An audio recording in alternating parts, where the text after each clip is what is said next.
Dear students of Honors Part 2, hopefully you are keeping well. I am Siddhartha Shankar, an assistant professor in English in Government Horoganga College, Munshiganj.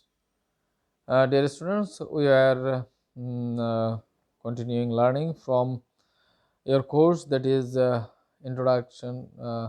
Romantic Poetry, and we are discussing on Percy Shelley's To a Skylark. In my previous class, we have seen that the skylark is not a normal kind of bird, rather it is a bird full of profuse strain. That means it is full of melody which is not pretended or pre-planned. Rather, the bird sings spontaneously, and its spontaneity astonishes the poet and the readers, and that's why it is considered something which is higher than human being. And in my previous lecture we have discussed on the first three stanzas of this poem, and today I am going to discuss from the fourth stanza. So dear students, you are requested to follow the screen, or you can turn over the pages from your book. So see here, the pale purple even melts around thy flight, like a star of heaven in the broad delight. Thou art unseen, but yet I hear thy shrill delight. See here that in the first line of this stanza, the pale purple even melts around thy flight. Pale purple are some colors here which are basically fade colors, and during the evening or dusk, everything seems obscure, and this pale and purple color actually refers to evening. Males are on the flight, that means now it is not daylight, rather now it is evening is setting out, that means it's the time of evening, and everywhere the color is obscure, or the daylight has been is not now is not seen, daylight is not seen now, rather the evening time has come. In the evening time, you see, like a star of heaven in the broad delight, thou art unseen, but yet I hear thy shrill light. In the evening, it is hard, we can hardly see anything, but the poet, here you see, here he is subjective, I here is still shrill delight, that means the poet can't see the bird now, rather he is hearing the sweet song or spontaneous song of this bird, like he can hear in the broad daylight. You see, like a star of the heaven in the broad daylight, thou art unseen. The bird is now unseen, like a star in the daytime. You know that in the daytime, the sky is flashed with that daylight or light of the sun, and that's why the stars are not visible. But the poet can hear the song of the bird, like as he can hear in the daylight, and it is almost like that star. The star is invisible during the daylight, rather its presence is there in the heaven.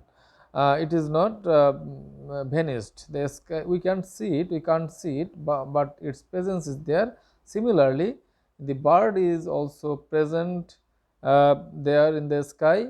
The poet is not seeing it, still he is listening to the sweet song or spontaneous song of the bird, as he can hear in the broad daylight. The bird is ever present. It is we can here we see that the ever presence of the bird, it is seen in the daytime, and it is seen even in the darkness or in the night. Keen as are the arrows of the silver sphere, whose immense lamp narrows in the white dawn clear. until we hardly see, we feel that it is there. Uh, Here you see that keen as are the arrows of that silver sphere. Here you see silver sphere is the color. Here actually silver sphere refers to moon. Here we can see that the comparison between the bird and the moon, and you know that the brightness of the moon has been compared with the sweet song of the bird. So here the bird has been compared with the uh, uh, bright moon, and you know that as the light bright light of the moon pleases us, similarly the song of the bird pleases the poet, whose immense lap narrows in the white dawn clear, until we hardly see, we feel that it is there. Whose immense lamp narrows. Immense lamp means that is that a lot of light narrows, that is diminishes in the white dawn clear when the day comes. Dawn means the beginning of the day. So when the day appears, the bright light of the moon diminishes, or we can't enjoy the moonlight anymore. Uh, we hardly see, we until we hardly see, we feel that it is there. So we can see the moonlight, but we can understand, we can gaze that moon is there in the sky, but his light is not visible. Similarly, in the bird is ever presence in the sky, and its upright soaring is continuing, and its spontaneous song is always present, and it always pleases the poet. See the next stanza, the sixth stanza here. All the earth and air with thy voice is loud, as when night is bare. From one lonely cloud, the moon rains out her beams, and heaven is overflowed. Here you see, this is actually the expanding of this of the fifth stanza, and the more description about the fourth stanza. And here we will also find the description of night and moon. And here actually the all the earth and air with their voice is loud. Uh, and here you know see that that spectacular rays of the moon has been compared with the clear voice of the bird. Your voice is loud. Voice is loud means voice is clear to the poet. All the earth and the air with thy voice is loud. Uh, uh, as when night is bare. Night is bare means when the night is clear, that means it is without any cloud. When the night is uh, from one lonely cloud, when the night is without any cloud, the moon can show its brightness more effectively.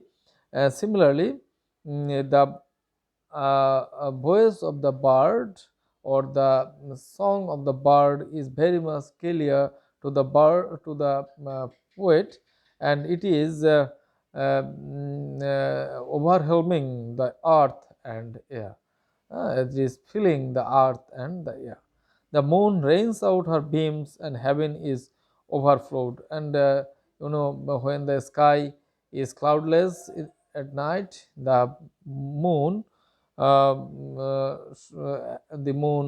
gives a shower of shower of its brightness, light, that is moonlight, and everything, the heaven is overflowed, the sky is overflowed with the moon ray, and therefore here